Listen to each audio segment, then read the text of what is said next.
ঘুমাইয়া কাজা করেছ ফজর, তখনও জাগনি, যখনই জোহর, হেলায় খেলায় কেটেছে আসর, মাগরিবের ওই শুনিয়া যান, এখনো জামাতে হওরে শামিল, এখনো এসাতে আছি স্থান। আছে না নাই? বাজিছে দামামা, বাদ্রে আমামা, শির উঁচু করি মুসলমান, দাওয়াত এসেছে নয়া জামানার, ভাঙ্গা কিল্লায় ওরে নিশান। ঠিক না? এজন্য বিশ্বনবী বলছেন ফজর পড়ো নাই জোহর পড়ো। আপনি যদি ফজরের নামাজ জামাতের সাথে আদায় করেন, বিশ্বনবী বলছেন ফজরের নামাজ কেউ জামাতের সাথে আদায় করার পরে জোহর পর্যন্ত যদি সে সগীরা গুনাহগুলি করে, যখন সে জোহরের নামাজের জন্য নামাজে দাঁড়াবে, হাত উত্তোলন করতে যাবে, বিশ্বনবী বলছেন যখন সে হাত উঠাতে যায়, হাত উঠাতে দেরি হয়ে যায়, তার জীবনের সব সগীরা গুনাহগুলি মাফ হতে দেরি হয় না। আবার যখন সে জোহর থেকে আসর পর্যন্ত যত সগীরা গুনাহ করে, যখন সে আসরের জন্য হাত উঠায়, ওই সময় তার আসরের জন্য হাত উঠাতে দেরি হয়ে যায়। মাগরিবের সময় ওযু করতে প্রথম পানি নিতে তার দেরি হয়ে যায়, কিন্তু মাঝখানের সব সগীরা গুনাহগুলি মাফ করে দেয় যিনি, তিনি কে? আল্লাহ বললেন গোলাম শোনো শোনো, এই যে আমি তোমারে জবান দিলাম, এই যে আমি তোমারে জিহ্বা দিলাম, এই জিহ্বা দিয়ে তুমি অনর্থক কোনো কথা বলবা না, সব সময় যদি জিকির করো, উলাইকা হুমুল ওয়ারিসুন, বিনা হিসাবে তোমার জান্নাতের মালিক বানায়া দিব। আমরা যে জমিনে বসে আছি সে জমিন কার? সুখে দুঃখে সব সময় প্রশংসা হবে একজনের, চিৎকার দিয়ে বলেন তিনি কে? তাহলে আমরা আমাদের ভূমিকায় সর্বপ্রথম দুইটি প্যাটার্নে স্লোগান দিতে চাই, তাকবীর দিতে চাই। সব সময় একজনের নামে তাকবীর দিব, চিৎকার দিয়ে বলেন তিনি কে? আপনাদের স্লোগানে আমরা বুঝিয়ে দিব যে টাঙ্গাইলের মানুষ এরা কেউ বিড়ালের বাচ্চা নয়, প্রত্যেকে সিংহের বাচ্চা। এজন্য আজহারি ভাই বলেছিলেন, আধারে ভয় পেও না, আলো আছে আড়ালে, অন্ধকার সব পালিয়ে যাবে তুমি উঠে দাঁড়ালে।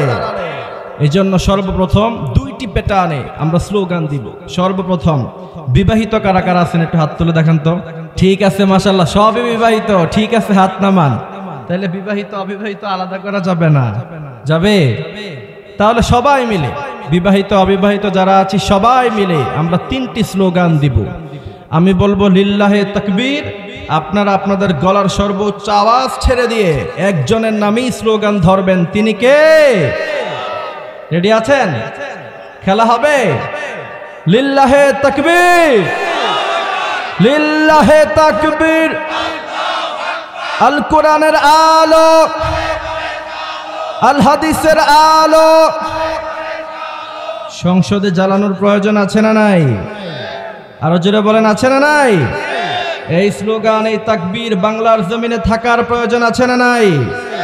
গুটি কয়েক নাস্তিক দিয়ে বাংলার শান্ত জমিনকে অশান্ত করা যাবে না, ঠিক কিনা? এটা শাহজালালের জমিন, শাহ মাখদুমের জমিন। এখতিয়ার উদ্দিন মোহাম্মদ বিন বখতিয়ার খলজি এই দেশে কালেমার পতাকা উদ্দিন করেছেন। কোন নাস্তিকের জন্য 1 ইঞ্চি মাটি ছেড়ে দেওয়া হবে না। সব সময় কোরআন যেদিকে আছে সেদিকে আমরা আছি না নাই? তাহলে চলেন আমরা একখানা কিতাব থেকে কথা শুনবো। এই কিতাবের নাম কি? আপনাদের কথা বুঝতে কষ্ট হয়? সহজ করে কইতে আমায় কহজে, সহজ করে কয় না যাওয়া সহজে। খুব সহজে কথা বলা যায় না, কিন্তু আমরা আজকে খুব সহজ করে। ইন্না মিনাল বায়ানি লা সিহরা, বিশ্বনবী বলেছেন কথায় যদি জাদু থাকে। সেখানে মানুষ, বিশ্বনবী যখন কথা বলতেন আরবের মুশরিকেরা চাতক পাখির মতো তাকিয়ে বিশ্বনবীর কোরআনে কারীমের তাফসীর শুনতো। সুবহানাল্লাহ বললেন না?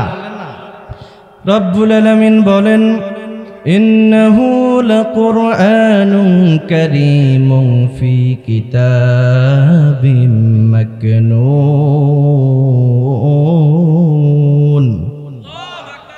এই কোরআনকে যিনি আকাশচুম্বী মর্যাদা দিয়েছেন, চিৎকার দিয়ে বলেন তিনি কে? আল্লাহ তাআলা। এই কোরআন কত আযীম, কত মহান, আপনি কল্পনাও করতে পারবেন না। গবেষকরা ১৫০০ বছর পরে কি তথ্য পৃথিবীবাসীকে দিয়েছে, আল্লাহ তাআলা ১৫০০ বছর আগে সব তথ্য কোরআনে দিয়ে দিয়েছে। আর আসতে পড়েন সুবহানাল্লাহ। বিজ্ঞানী নিউটনের একটা তত্ত্ব পড়ছিলাম গত কিছুদিন আগে আমার গাড়িতে বসে থাকা অবস্থায়। আমি পড়লাম যে সে একটি তথ্য দিয়েছে, আকাশে যে সূর্য আছে, তারকা আছে, চন্দ্র নক্ষত্র যা আছে এগুলি কেন জমিনে ছুটে পড়ে না। তিনি তথ্য দিয়েছে গবেষণা করে যে এখানে মহামধ্যাকর্ষণ শক্তি আছে, যার কারণে আকাশ থেকে চন্দ্র নক্ষত্র কিছুই ছুটে পড়ে না। নিউটন অনেক গবেষণা করে তথ্য দেয়। আল্লাহ তাআলা মুসলমানদেরকে কোরআন আল কারীমে সেই তথ্য ১৫০০ বছর আগে দিয়ে বলেছে, আকাশের দিকে একটু তাকাও, ওয়ান নুজুমু মুসাখখারাতুম বিআমরিহি, দেখো না আকাশ থেকে চন্দ্র নক্ষত্র গৃহরাজি যা আছে সূর্য কিছুই ছুটে পড়ে না। নিউটন সেটাকে ১৫০০ বছর পরে বলে মহামধ্যাকর্ষণ শক্তি। আল্লাহ তাআলা ১৫০০ বছর আগেই বলেছেন মহামধ্যাকর্ষণ শক্তি এটা আকাশের নয়, এটা জমিনের নয়। আল্লাহ বলছেন মুসাখখারাতিন বিআমরিহি, আমি আল্লাহ অর্ডার করেছি, সেই অর্ডারের দ্বিতীয় নামই হলো মহামধ্যাকর্ষণ শক্তি। নাসা গবেষণা করলো, আমেরিকার বড় বড় গবেষকরা গবেষণা করলো, কিরে পৃথিবীতে এত কিছু বানালাম, গোটা পৃথিবীর সময়টাকে আমরা সংক্ষিপ্ত করে দিলাম, পৃথিবীতে আমরা কত কিছু তৈরি করলাম, আমরা এরোপ্লেন বানালাম, হেলিকপ্টার বানালাম, গাড়ি বানালাম, দামি ক্যামেরা ইউজ করলাম যা দিয়ে মানুষের সব চিত্র রেকর্ড করা যায়, এত কিছু আমরা তৈরি করলাম। কিন্তু মুসলমানদের কাছে কি এমন কিতাব আছে, কি এমন কোরআন আছে যা নিয়ে তারা খুব চ্যালেঞ্জ করে, সেই কিতাব নাকি আমরা বানাতে পারবো না। গবেষকদের টিম বসলো, সবাই মিলে গবেষণা করলো, সব গবেষকরা মিলে একজন আরেকজনকে পরামর্শ দিল কি করা যায়। সবাই মিলে সিদ্ধান্ত নিল তাদের সবচেয়ে powerful computer super one computer আর মাইক্রোচিপটে ১৫০০ বছর আগের যত তথ্য উপাত্ত ছিল, কোরআন আল কারীম যে তথ্য দিয়েছে পৃথিবী সম্পর্কে, আকাশ সম্পর্কে, মানব জাতি সম্পর্কে, সব তথ্যগুলি মাইক্রোচিপটের মধ্যে রাখার পরে কম্পিউটারকে প্রশ্ন করা হয়েছে, কম্পিউটার তুমি বলো তো দেখি কোরআন যে তথ্য দিয়েছে, যে সুন্দর সাবলীল ভাষায় কোরআন নাজিল হয়েছে, এমন একটি দ্বিতীয় কিতাব আমরা রচনা করতে পারবো কিনা। নাউজুবিল্লাহ বললেন না। কম্পিউটার উত্তর দিয়েছে, in the mean time yes it's possible, পারবা, তবে তার জন্য তোমাদেরকে বেঁচে থাকতে হবে অক্টোলিয়ান ইয়ার্স। গবেষকরা গবেষণা করে বলছে গণনা শুরু হয় একক, দশক, শতক, হাজার, লক্ষ, নিযুত, কোটি, মিলিয়ন, বিলিয়ন, ট্রিলিয়ন অক্টোলিয়ান। পৃথিবীর কোন মানুষের পক্ষে অক্টোলিয়ান ইয়ার্স বাঁচাও সম্ভব না, কোরআনের মতো দ্বিতীয় আরেকটি কোরআন রচনা করাও কোনোদিন সম্ভব না। সুবহানাল্লাহ বললেন না। এই কোরআন আল্লাহ তাআলা দিয়েছে আমার আপনার মতো সাধারণ খেটে খাওয়া মুসলমান, সাধারণ রিকশাওয়ালার কাছে এই কোরআন আছে। পৃথিবীর সবচেয়ে ধনী মানুষ ইলন মাস্ক, তার কাছে এই কোরআন নাই। সুবহানাল্লাহ। এই কোরআন পেয়ে খুশি না বেজার? আরো জোরে বলতে হবে, খুশি না বেজার? সেজন্য রব্বুল আলামিন বলেন, গোলাম শোনো শোনো, যখনই কোরআন থেকে সরাসরি কথা বলা হয়, তাফসীর করা হয়, তখন তোমরা কি করবা? রব্বুল আলামিন বলেন, তখন তোমাদের কর্মসূচি হলো وَإِذَا قُرِئَ الْقُرْآنُ فَاسْتَمِعُوا لَهُ وَأَنصِتُوا لَعَلَّكُمْ تُرْحَمُونَ।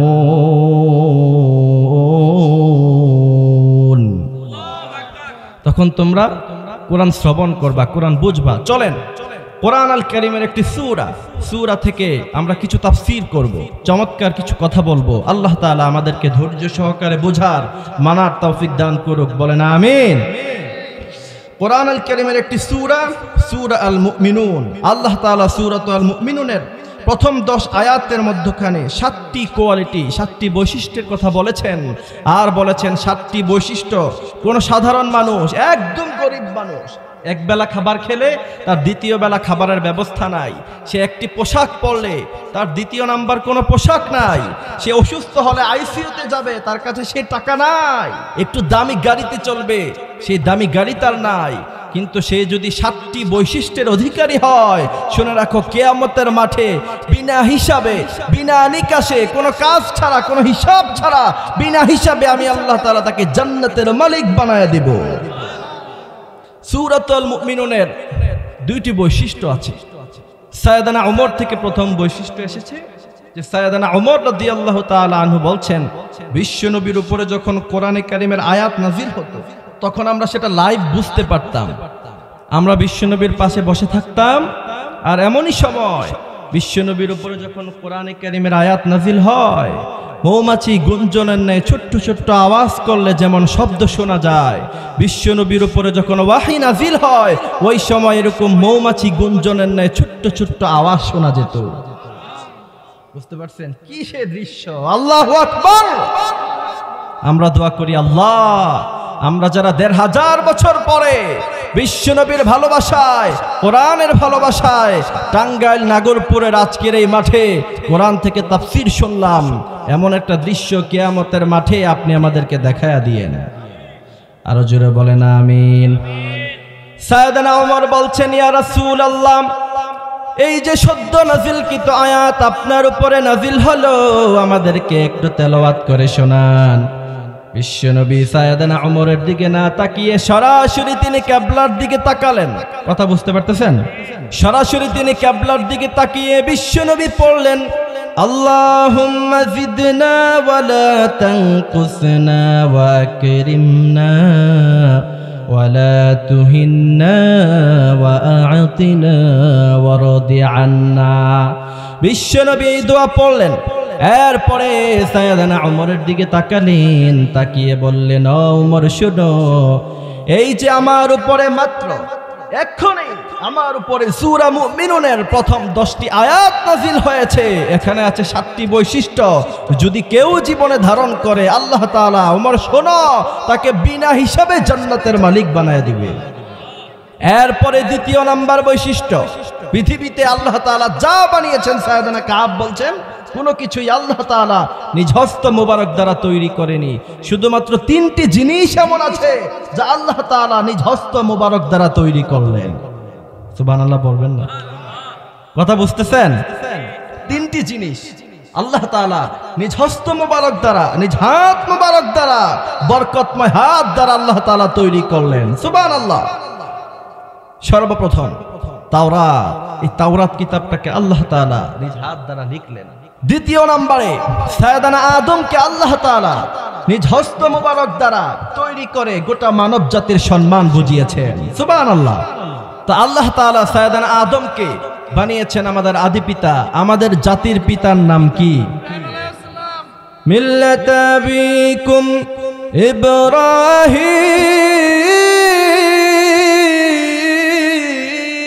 ইব্রাহিম। আমাদের জাতির পিতার নাম কি? ইব্রাহিম আলাইহিস সালাম। যেই কেউ এসে হঠাৎ করে আমাদেরকে জাতির পিতা বলবে আর আমাদেরকে বলবে আমি তোমাদের বাবা, টাঙ্গাইলের মানুষ জীবনে আর কোনোদিন সেটা মেনে নেবে না। যে এতদিন পর্যন্ত জাতির পিতা ছিল এ উমুক, আজকে থেকে সেটা বন্ধ, নতুন করে আমি জাতির পিতা। আমরা কি মানব? আমরা মুসলিম হিসাবে, মুসলমান ঘরের সন্তান হিসাবে জাতির পিতা হিসাবে একজনকে ঘোষণা দিতে চাই, তিনি হচ্ছেন সাইয়েদনা ইব্রাহিম আলাইহিস সালাম। আর কাউকে জাতির পিতা হিসাবে আমরা মানব না, ঠিক কি না? সাইয়েদনা ইব্রাহিমকে জাতির পিতা হিসাবে যিনি ঘোষণা করেছেন তিনি কে? বিশ্বনবী বলছেন যে আমারও পিতার নাম হচ্ছে সাইয়েদনা ইব্রাহিম। সুবহানাল্লাহ বললেন না? তৃতীয় নাম্বার, জান্নাত আদন, 8টি জান্নাতের কথা আল্লাহ তাআলা কোরআন আল কারীমে বলেছে। দারুল মুকামা, দারুল করার, জান্নাতুন নাঈম, জান্নাতুল ফিরদাউস, এমন করে 8টি জান্নাতের কথা আল্লাহ তাআলা কোরআন আল কারীমে বলেছে। কোন জান্নাত নিজ হস্ত মোবারক দ্বারা আল্লাহ বানায়নি, শুধুমাত্র জান্নাত আদনকে আল্লাহ তাআলা নিজ হস্ত মোবারক দ্বারা তৈরি করলেন। ও মিয়া, জান্নাত আদনকে আল্লাহ তাআলা নিজ হাত মোবারক দ্বারা তৈরি করেছেন। সেই জান্নাতটা কি অনেক অসুন্দর? আরো জোরে বলেন, সুন্দর নাকি অসুন্দর? এরপরে আল্লাহ তাআলা জান্নাত আদনকে বললেন, জান্নাত আদন, তোমাকে যে আমি বানালাম, তুমি কথা বলো, দেখি তুমি কি বলতে পারো। তাফসীরে আনওয়ারুল কোরআনে এসেছে, সাইয়েদনা কাব বলছেন যে জান্নাত আদন তখন আমার আপনার মতো সাধারণ ভাষায়, বাংলা ভাষায়, ইংরেজি ভাষায় সে কথা বলেনি। ওই সময় সে জান্নাত আদন সূরাত আল মুমিনুনের, এই যে সূরাত আল মুমিনুনের প্রথম 10 আয়াত থেকে তাফসীর করব, সেই প্রথম 10 আয়াত জান্নাত আদন আল্লাহ তাআলাকে তেলাওয়াত করে শুনিয়েছে। আর আসতে পড়েন সুবহানাল্লাহ। জান্নাত আদান বুঝাতে চেয়েছে যে প্রথম 10টি আয়াত সূরা মুমিনুনের প্রথম 10টি আয়াত অনুযায়ী কেউ যদি জীবনে ধারণ করতে পারে, জান্নাত আদানের দরওয়াজা কিয়ামতের মাঠে যখন সমস্ত নবী আলাইহিস সালাম সহ সমস্ত ব্যক্তিরা যখন বলবে ইয়া নাফসি, ওই সময় জান্নাত আদানের দরওয়াজা তোমার জন্য অটোমেটিক্যালি খোলা থাকবে, তুমি আসবা আর জান্নাত আদানে প্রবেশ করবা। আল্লাহ তাআলা বলছেন কদ আফলাহাল মুমিনুন, মুমিন যারা এরা অলরেডি সফল কাম, অলরেডি এরা জান্নাতের মালিক হয়ে গিয়েছে। সুবহানাল্লাহ। কদ এই শব্দ যারা আলেম আছে মুফাসসির আছে তিনারা বুঝবেন, কদ শব্দ ব্যবহার করা হয় যেটা অলরেডি ডান হয়ে গিয়েছে। যেমন ইয়াং ছেলেপেলেরা যখন সেহরি খায়, প্রথম সেহরি যখন খায় ফেসবুকে স্ট্যাটাস দেয় প্রথম সেহরি ডান, ঠিক কি না? তারপর প্রথম ইফতারি যখন সে খায় বলে যে প্রথম ইফতারি ডান, প্রথম সালাত তারাবি ডান, মানে সেটা আমি অলরেডি করে ফেলেছি।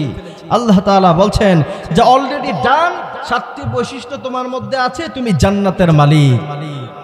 তার মানে আপনি দুনিয়ায় বসে 7টি বৈশিষ্ট্য জীবনে ধারণ করবেন আর হৃদয়ে বিশ্বাস রাখবেন যে আপনি পৃথিবীতে সাধারণ মানুষ হতে পারেন কিন্তু আপনি জান্নাতের মালিক। আল্লাহ তাআলা বলছেন কদ আফলাহাল মুমিনুন। প্রথম নাম্বার রব্বুল আলামিন বলেন আল্লাযীনা হুম ফি সালাতিহিম খাশিউন ওয়াল্লাযীনা হুম আনিল লাগবি মুরিদুন।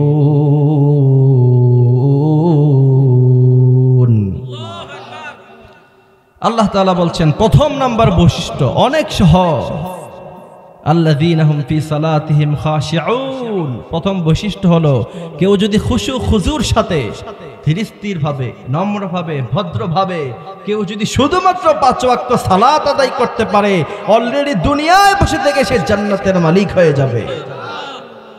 খুশু খুজুর সাথে নামাজ কাকে বলে? ইমাম সাহেব নামাজ পড়াচ্ছেন জুমায় অথবা তারাবিতে অথবা রমাদান মাসে বিতিরের সালাতে অথবা ফজরের সালাতে সেহরি খেয়ে এসেছেন, শরীরটা একটু শ্রান্ত ঘরমাক্ত, একটু ঘুমাতে মন চায়, এমন সময় ইমাম সাহেব একটু 2টা লাইন বেশি পড়ছে, পিছন দিক দিয়ে আপনি কাছাকাছি আছে না নাই?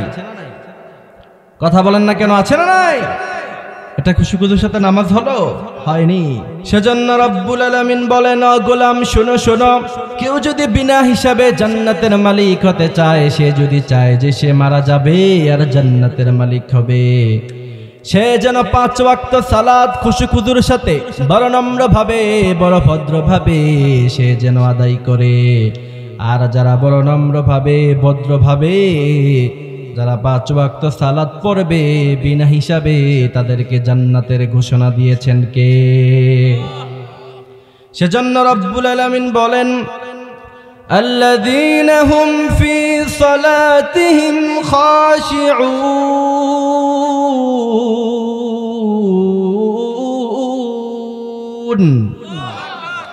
আল্লাহ বললেন গোলাম শোনো শোনো, তুমি শুধু 5 ওয়াক্ত সালাত মনোযোগ দিয়ে পড়বা, তোমাকে আমি রব্বুল আলামিন জান্নাতের মালিক বানায়া দিব।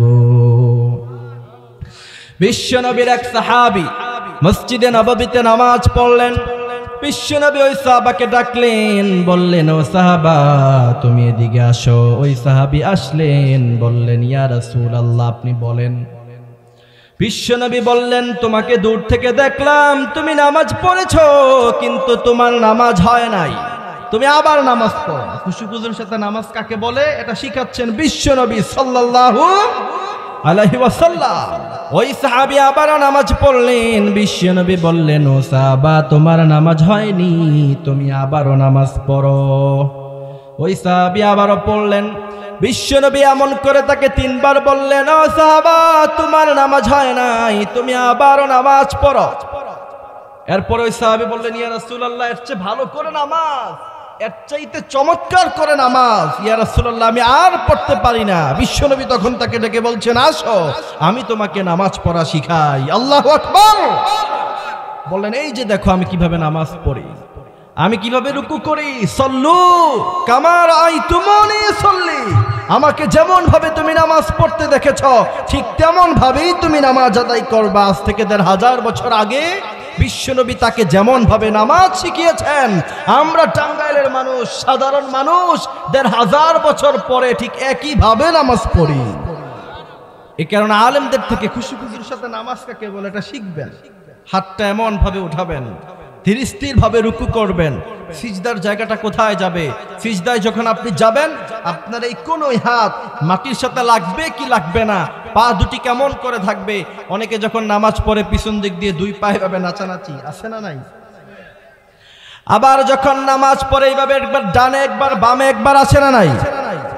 আবার যখন আমাদের সমাজের এলিট পার্সন লোকেরা নামাজ পড়ে চেয়ার, আছে না নাই? কথা বল না কেন? চেয়ার দিয়ে নামাজ পড়া মানুষ সে ধরুন। যদি আপনার শরীরে কুওয়াতান শক্তি থাকে আপনি দাঁড়িয়ে নামাজ পড়বেন, বসে নয়। এরপরে আপনি পারছেন না, বিশ্বনবী বলছেন বসে নামাজ সালাত আদায় করো, তাও আপনি পারছেন না। আপনি রুকু দিতে পারছেন না, আপনি ইশারায় নামাজ পড়বেন, আপনি তাও পারছেন না। বিশ্বনবী বলছেন প্রয়োজনে শুয়ে শুয়ে নামাজ আদায় করো, তাও চেয়ারে বসার অনুমতি নাই। ঠিক কি না? কিন্তু আমরা একটু ডায়াবেটিস হলেই, একটু আমাদের কোমরের মধ্যে ব্যথা হলেই চেয়ার, আছে না নাই? চেয়ার দিয়ে নামাজ পড়ে, আবার চেয়ারটা আগে থেকে এই জায়গায় এনে রেখে দিছে, এইখানে আর কেউ দাঁড়াইতে পারবে না, এমন লোক আছে না নাই? মসজিদ হচ্ছে এমন জায়গা ধনী গরিব কে একাকার হয়ে যায়, এটাই ইসলামের সবচেয়ে বড় সৌন্দর্য। ঠিক কি না? এখানে কে গরিব কে ধনী এটা দেখার সময় নাই। মাসালা নিয়ে নেন, কোন এলিট পার্সন লোকের জন্য আপনি চাইলে মসজিদে আগে একটু জায়গা তার জন্য রেখে দিতে পারবেন না, একটা জায়নামাজ তার জন্য বিছিয়ে দিতে পারবেন না। 1000 কোটি টাকার মালিক হলেও সে যদি পরে আসে সে পরে দাঁড়াবে, আর যে গরিব মানুষ সে যদি আগে আসে সে আগে দাঁড়াবে। ঠিক কিনা? আমাদের দেশে এগুলি আছে না নাই? এলিট পার্সন লোকেদের জন্য আলাদা চেয়ার, আলাদা জায়নামাজ। এই সমস্ত বৈষম্য ইসলাম আমাদেরকে শিখায় নাই। ঠিক না? বিশ্বনবী বলছেন লাউ খাশিয়াত কলবাহু লা খাশিয়াত জাওয়ারিহু, তোমার হৃদয়ে যদি আল্লাহর ভয় থাকে অঙ্গ প্রত্যঙ্গের মধ্যে একজনের ভয় থাকবে, তিনি কে? তাইলে আপনি বাংলাদেশের সবচেয়ে বড় বর্তমানে প্রধান উপদেষ্টা ডক্টর ইউনূস নাম শুনছেন? শুনেন নাই? ডক্টর ইউনূসের সামনে আপনি ভাবেন, কেন ইমাজিন, আপনি একটু কল্পনা করতে পারেন যে ডক্টর ইউনূসের সামনে আপনি এই মুহূর্তে দাঁড়ায় আছেন, কি নাচানাচি করবেন, হাসাহাসি করবেন, কথা বলবেন, কখন তার থেকে ভেগে যাবেন এরকম চিন্তা করবেন? আপনি খুব নম্রভাবে, খুব ভদ্রভাবে, খুব চমৎকার ভাবে আর নিজেকে প্রেজেন্টেশন করবেন সেখানে। আর যিনি বিশাল আকাশের মালিক, বিশাল জমিনের মালিক, তার সামনে দাঁড়িয়ে আপনি এভাবে হাত ছোড়াছুড়ি করছেন। বিশ্বনবী বলছেন আজীবন নামাজ পড়তে পারবা, তোমার নামাজটাকে ছোট্ট করে প্যাকেট বানিয়ে তোমার মুখের মধ্যে ছিঁড়ে ফেলা হবে। নাউজুবিল্লাহ বললেন না? এমন নামাজ তুমি আজীবন পড়তে পারবা, এমন নামাজ দিয়ে তোমার কোনো লাভ হবে না, এমন ঈমান দিয়ে তোমার কোনো কাজ হবে না। আজকে সারা পৃথিবীতে 150 কোটিরও বেশি মুসলমান আছে না নাই? কথা বলেন না কেন? 150 কোটি মুসলমান, আর পৃথিবীর যেই জায়গায় মুসলমান ইসলামপন্থীরা সেখানেই মাইর খায়। কথা বলেন না কেন?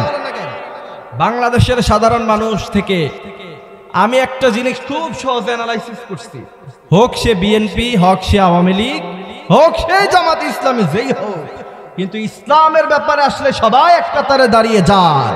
ঠিক কিনা? পৃথিবীতে 150 কোটি মুসলমান, যখন সারা পৃথিবীতে সবাই মুসলমান, সবাই অমুসলিম, ওই সময় সাইয়েদনা ওমর রাদিয়াল্লাহু তাআলা আনহু 11 জন সাহাবী নিয়া যখন মক্কায় স্লোগান দিলেন লিল্লাহি তাকবীরের, গোটা পৃথিবী তখন অমুসলিমে ভরা, কাফের মুশরিকদের কাছে সুপ্রিম পাওয়ার।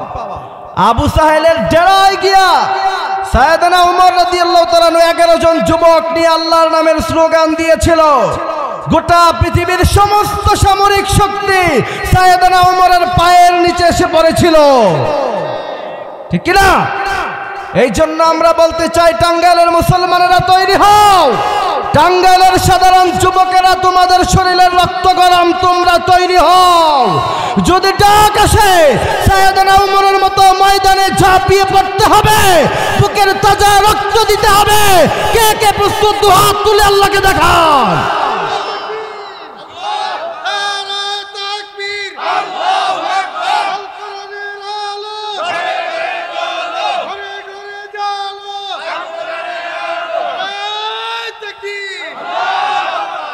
মুসলমানরা যদি এমন ভাবে তাকবীর দিতে পারে, কাফের মুশরিকদের কলিজায় আগুন আছে না নাই? আরো জোরে বলতে হবে, আছে না নাই? উমর রাদিয়াল্লাহু তাআলা আনহুর মতো 11 জন সাহাবী যথেষ্ট হয়ে যায়, আর 150 কোটি মুসলমান যেখানে যায় সেখানেই তারা মাইর খায়, ঠিক কি না? আর আমাদেরকে ভয় দেখায় পেঁয়াজের, আমাদেরকে ভয় দেখায় চাউলের, কথা কন না কেন? এমন ভাবে যখন ইরান বিপ্লবের সময় আয়াতুল্লাহ খামেনিকে তিনি যখন ইরান বিপ্লবের ডাক দিয়েছিল, ওই সময় পৃথিবীর অমুসলিমেরা বলেছিল তোমার গ্যাস বন্ধ করে দিব, তোমার তেল বন্ধ করে দিব, চাউল রপ্তানি বন্ধ করে দিব, পোশাক রপ্তানি বন্ধ করে দিব। শেষ পর্যন্ত তিনি মানলেন না, বলছে তোমার খাবার রপ্তানি বন্ধ করে দিব। আয়াতুল্লাহ খামেনি ঐতিহাসিক ভাষণে গোটা পৃথিবীর মানুষকে জানিয়েছিলেন আমরা সেই জাতি, যেই জাতির সাধারণ মানুষেরা রমজান মাসে 30টা দিন সামনে খাবার থাকে, কিন্তু সে আল্লাহর ভয়ে খাবার গ্রহণ করে না। সেই জাতিকে খাবারের ভয় দেখায় লাভ নাই।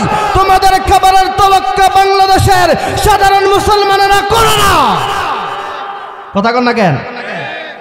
প্রয়োজনে না খেয়ে থাকবো, কিন্তু ঈমান আমল বিক্রি করে দিব? এই জন্য চলেন, তা আল্লাহ তাআলা বলছেন তুমি সালাত আদায় করবা, কি লাভ? কিসে লাভ শুধুমাত্র নামাজ আদায় করলে? সাইয়েদানা আবু হুরায়রার বর্ণনা, বিশ্বনবী সাল্লাল্লাহু আলাইহি সাল্লাম বলছেন কেউ যদি 5 ওয়াক্ত সালাত খুশু হুজুরের সাথে পড়ে, প্রথম নাম্বার পুরস্কার হলো জীবনে কোনোদিন রিজিকের তার কোনো টেনশন করাই লাগবে না। প্রথম নাম্বার, খুশুক হুজুরের সাথে যদি কেউ সালাত আদায় করে, 5টি পুরস্কার আল্লাহ তাআলা তাকে দুনিয়া এবং আখিরাতে মিলে দিবেন। প্রথম নাম্বার পুরস্কার হচ্ছে আজীবন কোনোদিন তার রিজিকের কোনো টেনশনই করা লাগবে না। তাহলে আমরা নামাজ পড়বো, আমাদেরকে যিনি আকাশ থেকে রিজিক দিবেন তিনি কে? আপনি চিন্তা করেন, একই মাটি, বাংলাদেশের মাটি ক্রস করে যখন ভারতে ঢুকে যায়, সেখানে গ্যাস নাই, তেল নাই। বাংলাদেশের মাটির রেয়ারের মধ্যে হাজার হাজার কিলো কিলো গ্যাস এবং তেল যিনি দিয়েছেন তিনি কে? একই সাগর, বাংলাদেশ ক্রস করে যখন সেখানে যায়, ইলিশ মাছ নাই। আল্লাহু আকবার!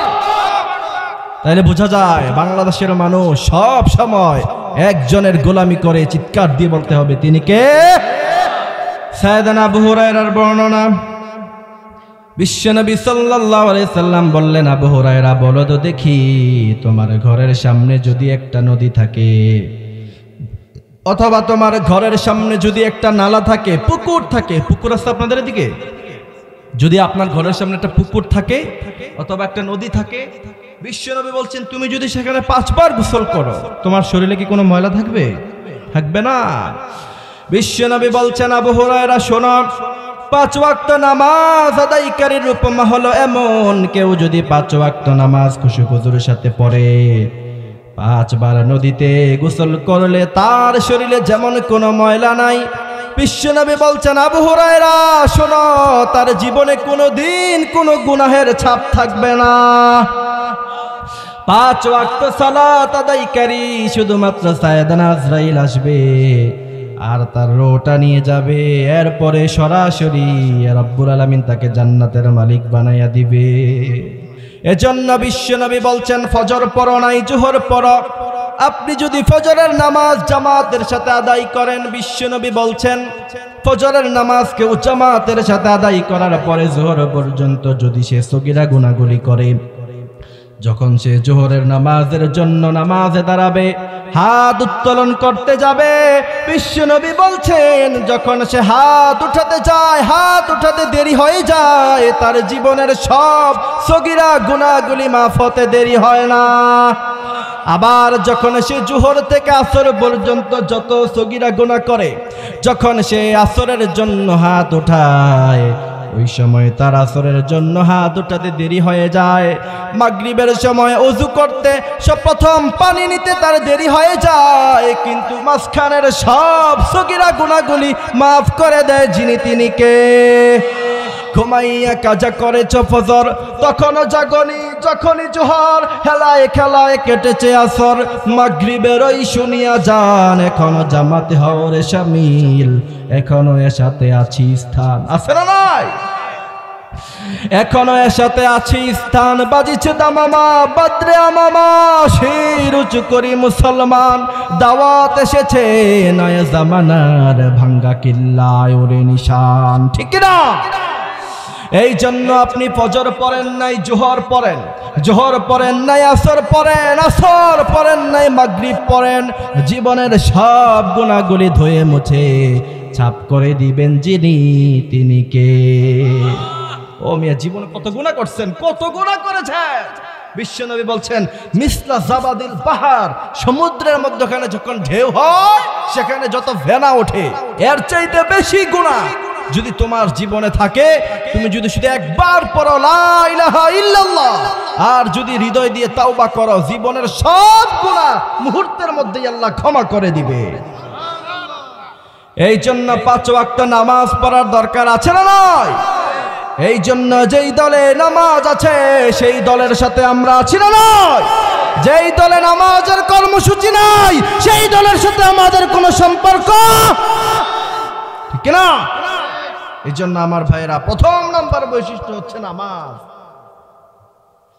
শুধু খুশু খুজুর সাথে নামাজ পড়বেন আল্লাহ তাআলা আপনাকে দুনিয়া এবং আখিরাত উভয় জাহান বিশ্বনবী বলছেন হাসরের ময়দানে ফুলসিরাত সে মুহূর্তের মধ্যেই পার হয়ে যাবে সুবহানাল্লাহ তাহলে কত ফায়দা জীবনের কোনো গুনাহই নাই 5 ওয়াক্ত নামাজ আদায় পড়লে গবেষকরা বলছে গোটা পৃথিবীতে গবেষণা করে তিনারা বলছেন যে মুসলমানদের মধ্যে পাগলের সংখ্যা এরা জাপানে জার্মানি আমেরিকা কানাডা সব রাষ্ট্রগুলির মধ্যখানে এরা সফর করে গবেষকরা গবেষণা করে দেখেছে সবচেয়ে কম ডিপ্রেশন সবচেয়ে কম মানসিক পেরেশানিতে পড়ে মুসলমানেরা সুবহানাল্লাহ বললেন না বাংলাদেশের সাধারণ এই জায়গা থেকে আপনি যখন জাপানের দিকে তাকান আপনার কাছে মনে হতে পারে এরা অনেক দামি গাড়ি ইউজ করে ফেরারি BMW পোরশে এত দামি দামি গাড়ি এরা ইউজ করে আহা যদি তার মতো করে আমার জীবন হতো গবেষকরা বলছে জাপানের মানুষ এত অসভ্য এদের হৃদয় এত খারাপ এদের মানসিক পেরেশানি এত বেশি সেখানে সরকারিভাবে অনুমতি দেয়া আছে সুইসাইড করা আপনার যান্ত্রিক সিস্টেম আছে সেখানে আপনি সুইসাইড করতে পারবেন আর সবচেয়ে কষ্টের কথা হচ্ছে মানুষ সেখানে মরে পচে গলে গন্ধ বের হয় এক সপ্তাহ পরে যখন পচে গলে গন্ধ বের হয় সেখানের জাপানের প্রতিবেশীরা পাশের ফ্ল্যাট থেকে খবর পায় তারপরে পুলিশকে কল করা হয় পুলিশ তারপরে এসে আপনার সেখান থেকে লাশ উদ্ধার করে আর বাংলাদেশের সাধারণ মুসলমানরা এত সভ্য এত সিভিলাইজড যখন আমাদের মধ্যখান থেকে আমাদের কুমিল্লা একটা রীতিনীতি আছে কেউ মারা গেলে 3 দিন পর্যন্ত তার ঘরে খাবারই রান্না করতে হয় না আপনাদের এখানে আছে আছে আছে পাশের বাড়ি থেকে খাবার পাঠানো হয় তার মানে মুসলমানদেরকে আল্লাহ তাআলা কত সুন্দরভাবে রেখেছেন কত শান্তিতে রেখেছেন গবেষকরা বলছে মুসলমানরা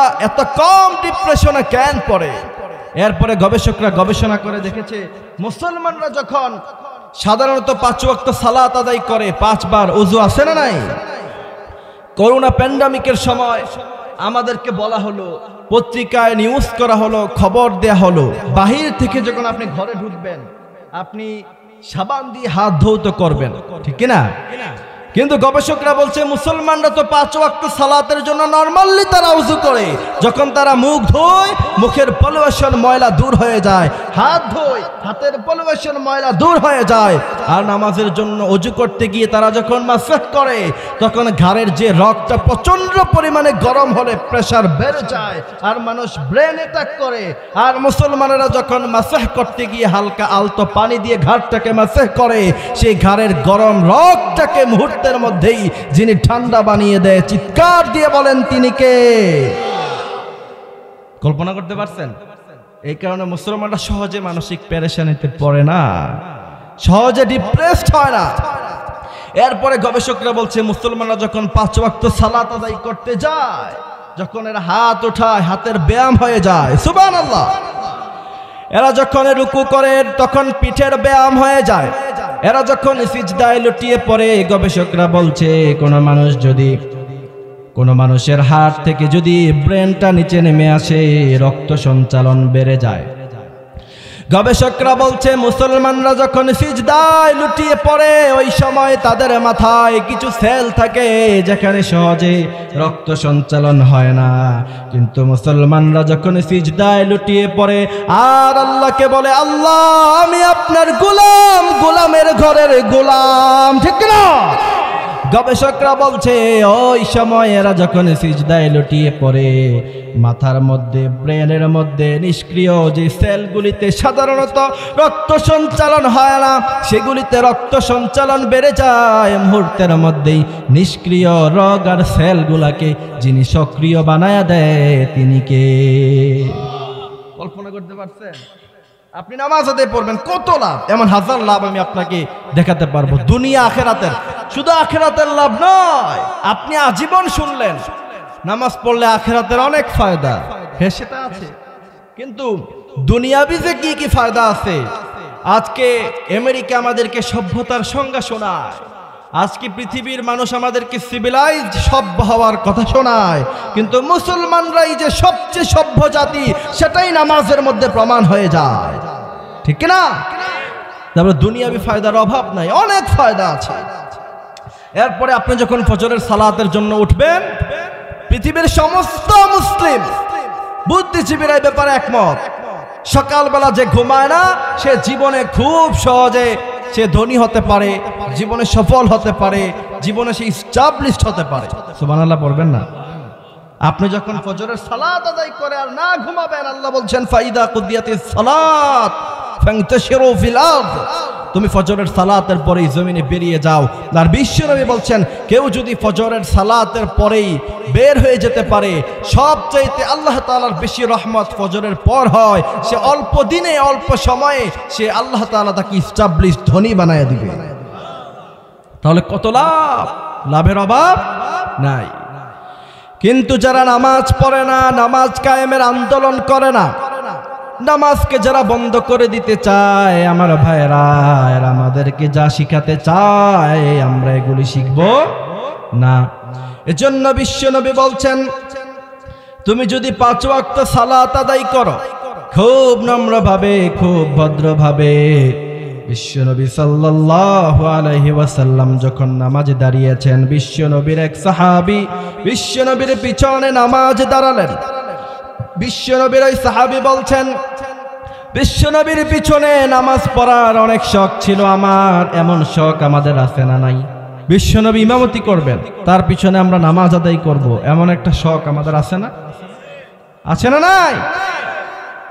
তো ওই সাহাবী বলছেন বিশ্বনবীর পিছনে আমি নামাজে দাঁড়িয়েছি, সালাতে দাঁড়িয়েছি, আমি মনে মনে ভাবলাম যে সূরা ফাতিহা শেষ হলে মনে হয় বিশ্বনবী রুকুতে, সূরা বাকারার অল্প আয়াত পড়ে বিশ্বনবী মনে হয় রুকুতে চলে যাবে, আমি এটা মনে মনে ভাবলাম। ওই সাহাবী বলছেন বিশ্বনবী সূরা ফাতিহা পাঠ করলেন, এরপরে সূরা বাকারা ধরলেন, আমি মনে মনে ভাবলাম যে এই মাত্র বিশ্বনবী রুকুতে চলে যাবেন, কিন্তু এরপরে দেখলাম যে এক আয়াতের পরে এক আয়াত শেষ হয়ে যায়, বিশ্বনবী এখনো পর্যন্ত তিনি রুকুতে যায় না। সুবহানাল্লাহ। এরপরে আমি মনে মনে ভাবলাম এই পৃষ্ঠা শেষ হলে মনে হয় বিশ্বনবী রুকুতে চলে যাবেন, কিন্তু পৃষ্ঠাও শেষ হয়, বিশ্বনবী রুকুতে যায় না। আমি মনে মনে ভাবলাম সূরা বাকারা শেষ হলে মনে হয় বিশ্বনবী রুকুতে যাবেন, কিন্তু সূরা বাকারা শেষ হওয়ার পরে ওই সাহাবী বলছেন সূরা আলে ইমরান যখন বিশ্বনবী ধরলেন, আমি মনে মনে ভাবলাম যে আর বিশ্বনবীর পিছনে দাঁড়িয়ে থেকে নামাজ পড়তে পারবো না। কত লং টাইম, কত দীর্ঘ সময় বিশ্বনবী নামাজ পড়তেন। আল্লাহু আকবার। ওই সাহাবী বলছেন আর লং টাইম দাঁড়িয়ে থেকে আমি নামাজ পড়তে পারলাম না, পিছন দিক দিয়ে দৌড় দিয়ে নামাজ ছেড়ে আমি পালিয়ে গেলাম। আল্লাহু আকবার। তাহলে বিশ্বনবী কত লং টাইম, কত ধীরস্থির ভাবে, কত নম্র ভাবে তিনি সালাত আদায় করতেন। আল্লাহ তাআলা আমাদের টাঙ্গাইলের নাগরপুরের সব ভাইদেরকে এমন ধীরস্থির ভাবে, নম্র ভাবে সালাত আদায় করার তৌফিক দান করুক। চিৎকার দিয়ে বলেন আমিন। দ্বিতীয় নাম্বার বৈশিষ্ট্য, আপনারা কি অনেক কষ্ট পাইতেছেন? শুনবেন আলোচনা? হ্যাঁ, ভালো লাগতেছে? ঠিক আছে ইনশাআল্লাহ। তাহলে চলেন দ্বিতীয় নাম্বারে। আল্লাহ তাআলা মানে এত সহজ বৈশিষ্ট্য, আপনি যখন সরকারি চাকরির জন্য ইন্টারভিউ দিতে যাবেন, আপনাকে যদি ভাইবাতে প্রশ্ন করা হয়, বলো তো বাংলাদেশের রাজধানী কোথায়? প্রশ্ন সহজ না কঠিন? যদি বলে নাগরপুর, এই গ্রামটা কতটুকু, কেমন মানুষ আছে ধারণা দাও, প্রশ্ন সহজ না কঠিন? কঠিন। ধারণা দিতে পারবেন না যে ১-১.৫ মানুষ এখানে আছে, প্রশ্ন সহজ। যদি আপনাকে প্রশ্ন করা হয়, বলো তো বাংলাদেশে কয়টা জেলা আছে, প্রশ্ন সহজ না কঠিন? সহজ। তার মানে আপনি ধারণাই করবেন যে এই লোক আপনাকে চাকরিটা দিতে চায়, যেহেতু সে সহজ প্রশ্ন করছে, চাকরি সে দিতে চায়। কিন্তু সে যদি আপনাকে সরকারি ভাইবাতে গিয়ে প্রশ্ন করে, বলো তো উগান্ডার রাজধানী কোথায়, প্রশ্ন সহজ না কঠিন? পৃথিবী কত বড়, প্রশ্ন সহজ না কঠিন? কঠিন প্রশ্ন। আপনি তখন মনে মনে ভেবেই নিবেন যে সে আমাকে চাকরি দিতে চায় না। আল্লাহ তাআলা সূরাত আল মুমিনুনে এত সহজ সহজ বৈশিষ্ট্যের কথা বলেছেন, আপনি যখন এই বৈশিষ্ট্যের কথাগুলি শুনবেন, আপনি ধারণাই করতে হবে আল্লাহ তাআলা আমাদের সবাইকে জান্নাত দিয়ে দিতে চায়। সুবহানাল্লাহ পড়েন। এবার চলেন দ্বিতীয় নাম্বার বৈশিষ্ট্য। আল্লাহ তাআলা বলছেন, রব্বুল আলামিন বলেন, ওয়াল্লাযীনা হুম আনিল লাগওয়ি মুরিদুন ওয়াল্লাযীনা হুম লিয-যাকাতি ফাঈলুন। কেউ যদি বিনা হিসাবে জান্নাতে যেতে চায়, দ্বিতীয় নাম্বার তার বৈশিষ্ট্য হচ্ছে সব সময় তার মুখে অনর্থক কথাবার্তা, ফাহিশা কথাবার্তা, লাগবুন, যেটা অনর্থক কথাবার্তা, যেই কথা বলার কোনো দরকার ছিল না, এমন কথাবার্তা সে বলে না। সব সময় তার জবান দিয়ে একজনের নাম উচ্চারণ হয়, তিনি কে? বিশ্বনবী বলছেন, কেউ যদি তার এই জবানটা, জিহ্বাটা জিকির দ্বারা তরুতাজা রাখে, কিয়ামতের মাঠে ওই ব্যক্তি হাসতে হাসতে আল্লাহর জান্নাতে চলে যাবে। আমাদেরকে জবান, জিহ্বা যিনি দিয়েছেন তিনি কে? তাহলে মুমিনের দ্বিতীয় নাম্বার বৈশিষ্ট্য হচ্ছে এরা অনর্থক কথা বলে না। আল্লাহ বলছেন, আল্লাহ তাআলা বলছেন, ওয়াল্লাযীনা হুম আনিল লাগওয়ি মুরিদুন, এরা অনর্থক কথাবার্তা বলে না, সব সময় এদের জবান দিয়ে একজনের নাম উচ্চারণ হয়, তিনি কে? আল্লাহ তাআলা বলছেন, তুমি যে জবান দিয়ে, এই জিহ্বাটা দিয়ে যে আমি আমার জিকির করো না, একটু ভাবো, একটু চিন্তা করো। এই যে তোমার জিহ্বা, এই জিহ্বাটা দিয়ে যখন তুমি গরুর গোশত খাও তখন এক ধরনের মজা হয়, যখন তুমি খাসির গোশত খাও, ইলিশ মাছ খাও, পাঙ্গাস মাছ খাও, তেলাপিয়া, তাহলে এই যে জিহ্বা, কি যে মেকানিজম, কি সুন্দর ডিজাইন দিয়েছে আল্লাহ তাআলা তৈরি করেছেন। এই জবানে সব সময় একজনের জিকির থাকবে, তিনি কে? আল্লাহ বললেন, গোলাম শোনো শোনো, আলাম নাজআল লাহু আইনাইন ওয়া লিসানান ওয়া শাফাতাইন, আমি কি তোমার জবান দেই নাই, আবার আমি কি তোমাকে দুটি চোখ দেই নাই? আমাদেরকে এই দুটি চোখ যিনি দিয়েছেন তিনি কে? সেজন্য রব্বুল আলামিন বললেন, আলাম নাজআল লাহু আইনাইন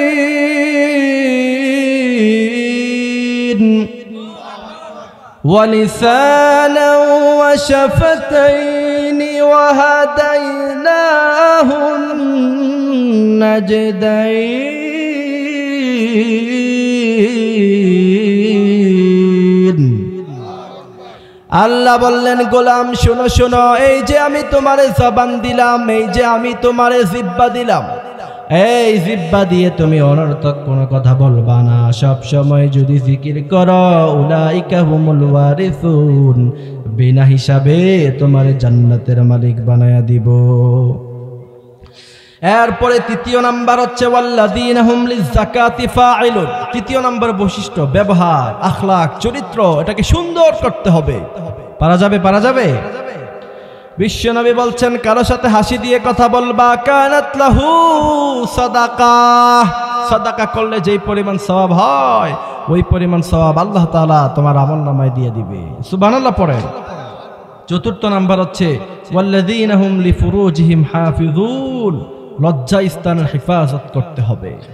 বিবাহের আগে হারাম রিলেশনশিপ করে অবৈধ মেলামেশা করা যাবে? 14 ফেব্রুয়ারিতে বিশ্ব ভালোবাসা দিবস নামে বিশ্ব বেহায়া দিবসে পার্কে মেয়ে নিয়ে ঘোরা যাবে? আপনাদের এলাকায় আছে? এরকম আছে?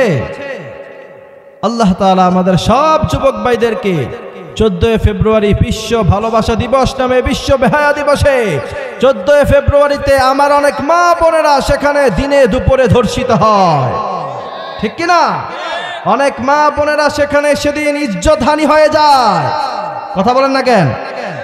এই জন্য মহিলা প্যান্ডেল আছে, আমাদের মা বোনদেরকে বলতে চাই এই ভুল করা যাবে না। যাবে যাবে সেজন্য রব্বুল আলামিন বলেন ওয়াল্লাযীনা হুম লিফুরুজিহিম হাফিজুন।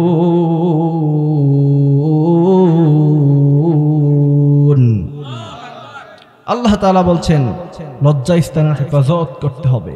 তবে সব ভালোবাসা হবে স্ত্রীর জন্য। আপনি বলছেন লজ্জা স্থানের হেফাজত কতকাল কতদিন করব? আল্লাহ তাআলা বলছেন যখন তোমার যৌবন চলে আসবে, যখন তুমি যৌবনে পাড়া দিবা, ওই সময় যখন তোমার কাউকে পছন্দ হয়, আলা আজওয়াজিহিম ওয়া খালাকনাকুম আজওয়াজা, স্ত্রী হিসাবে ভালোবাসার অধিকার আছে না নাই? রব্বুল আলামিন বলেন ইল্লা আলা আজওয়াজিহিম আও মা মালাকাত আইমানুহুম ফাইন্নাহুম গায়রু মালুমিন। আল্লাহ বললেন গোলাম শোনো শোনো, যখনই তুমি বড় হয়ে যাবা, যখন তুমি ইয়াং হয়ে যাবা, ওই সময় আলা আজওয়াজিহিম স্ত্রী রূপে কাউকে গ্রহণ করো। এরপরে স্ত্রী রূপে গ্রহণ করার পরে বিশ্বনবী বলছেন তুমি যদি তোমার স্ত্রীর হাত ধরো সব আছে না নাই? তুমি যদি তোমার স্ত্রীর কপালে চুমু দাও, বিশ্বনবী বলছেন সওয়াব হয়ে যায়। বিশ্বনবীর সাহাবী বলছেন ইয়া রাসূলুল্লাহ, স্ত্রীর হাত ধরলে সওয়াব হয় কেন, স্ত্রীর কপালে চুমু দিলে সওয়াব হয় কেন? ওই সময় বিশ্বনবী বললেন তুমি যদি পরকিয়া করো অথবা তুমি যদি তোমার গার্লফ্রেন্ড, তোমার জিএফ ছেলেদের আছে না নাই? কথা বলেন না কেন? এই গার্লফ্রেন্ডের হাত ধরো, গুনাহ আছে না নাই?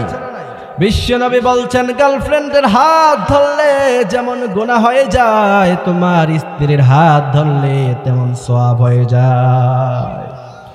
আবার গার্লফ্রেন্ডের কপালে চুমু দিলে যেমন গুনাহ হয়ে যায়, তোমার স্ত্রীর কপালে চুমু দিলে ঠিক তেমন সওয়াব হয়ে যায়।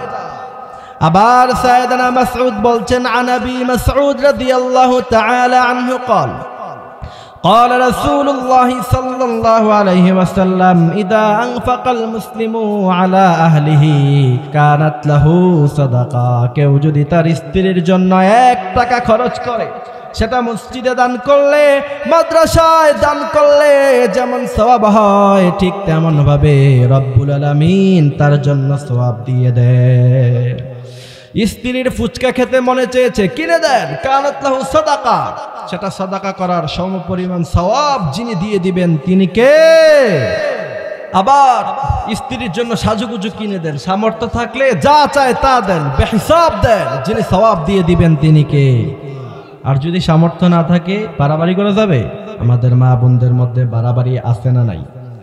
কম না বেশি? বিশ্বনবী বলছেন আমি যখন মিরাজে গেলাম ওই সময় আমি নারীদেরকে সবচেয়ে বেশি জাহান্নামে দেখেছি। নারীরা বলছেন ইয়া রাসূলুল্লাহ কি কারণে সবচেয়ে বেশি আমাদেরকে জাহান্নামে দেখলেন? ওই সময় বিশ্বনবী বললেন তোমাদের মধ্যে 2টা জিনিস সবচেয়ে বেশি, এক হচ্ছে তোমরা কথায় কথায় খোঁটা দাও, সেই স্বভাব আমাদের মেয়েদের মধ্যে আছে না নাই? আর দ্বিতীয় নাম্বার হচ্ছে তোমরা স্বামীদের নাশুকরিয়া আদায় করো। স্বামী থেকে একটু বেশি হলেই তোমার সংসারে এসে আমার জীবন শেষ, এমন খোঁটা আছে না নাই? বিশ্বনবী বলছেন এমন যেই সমস্ত নারীদের মধ্যে স্বভাব আছে, তুমি নামাজ পড়তে পারবা, 5 ওয়াক্ত সালাত আদায় যদি করো, রমাদানের 30টা রোজাও রাখো, তোমার স্বামী যদি তোমার উপরে নারাজ থাকে আল্লাহর জান্নাতের সুঘ্রাণ তুমি পাবা না। আবার তুমি অল্প আমল করো, অল্প নামাজ পড়ো, শুধু 5 ওয়াক্ত সালাত পড়ো, আর মাঝে মধ্যে একটু কোরআন তেলাওয়াত করো, আবার হালাল খাও, তোমার স্বামী তোমার উপরে খুশি। বিশ্বনবী বলছেন তুমি সোজাসুজি জান্নাতের মালিক। 5ম নাম্বার ওয়াল্লাযীনা হুম লিআমানাতিহিম ওয়া আহদিহিম রাউন, আমানতের রক্ষা করতে হবে। যা আমানত করবেন, যা আপনার কাছে যা আমানত রাখা হবে, আপনার ছেলে, আপনার সন্তান, আপনার মেয়ে আপনার কাছে আমানত, ঠিক না? 14 ফেব্রুয়ারিতে বিশ্ব ভালোবাসা দিবস নামে বেহায়া দিবসে আপনার মেয়ে স্কুলের নাম দিয়ে আপনার মেয়ে কলেজের নাম দিয়ে কোথায় যায় সেই দায়িত্ববোধ, সেই দায়িত্ব রাখা আপনার কাছে আমানত, ঠিক কিনা? সেটা খেয়াল রাখতে হবে। 14 ফেব্রুয়ারির দিনে আপনার কাছে এক্সট্রা ক্লাসের কথা বললেই আপনি তাকে ঘর থেকে বেরোতে দিবেন না, ঠিক কিনা? এবং আমরা এখান থেকে দাবি জানাতে চাই, ওই দিন সারা বাংলাদেশের সমস্ত স্কুল, কলেজ, ইউনিভার্সিটি বন্ধ করে দেওয়া উচিত, যাতে করে ক্লাসের নাম দিয়ে, এই ফাঁকি দিয়ে, আমাদের মা বাবাকে ফাঁকি দিয়ে এরা যেন পার্কে ঘুরতে না পারে, ঠিক কিনা? এটা বন্ধ করে দিতে হবে। আল্লাহ তাআলা আমাদের মা বোনদেরকে সহি সমঝ দান করুক, বলেন আমিন। এরপরে ওয়াহদিহিম, যা ওয়াদা করে তা তারা রক্ষা করে। 7 নম্বর হচ্ছে আল্লাহ তাআলা প্রথম নামাজের কথা বললেন, শেষেও নামাজের কথা বললেন। প্রথম ছিল খুশু খুজুর সাথে নামাজ, আর 7ম নাম্বার বৈশিষ্ট্য হচ্ছে আল্লাহ তাআলা বলছেন তোমরা 5 ওয়াক্ত নামাজ আলা সালাওয়াতিহিম, ফজর, যোহর, আসর, মাগরিব, এশা, এমন ভাবে 5 ওয়াক্ত সালাত তোমরা খুব মনোযোগ সহকারে আদায় করবা। এই 7টি বৈশিষ্ট্য যদি তোমার মধ্যে থাকে, আল্লাহ তাআলা বলছেন উলাইকা হুমুল ওয়ারিসুন, ওয়ারিস সূত্রে তোমাকে আল্লাহ তাআলা জান্নাতের মালিক বানায়া দিবে। সুবহানাল্লাহ বললেন না? আল্লাহ তাআলা আমাদেরকে এই 7টি কোয়ালিটি জীবনে ধারণ করে আল্লাহ তাআলা আমাদেরকে জান্নাতের মালিক হওয়ার তৌফিক দান করুক। চিৎকার দিয়ে বলেন আমিন।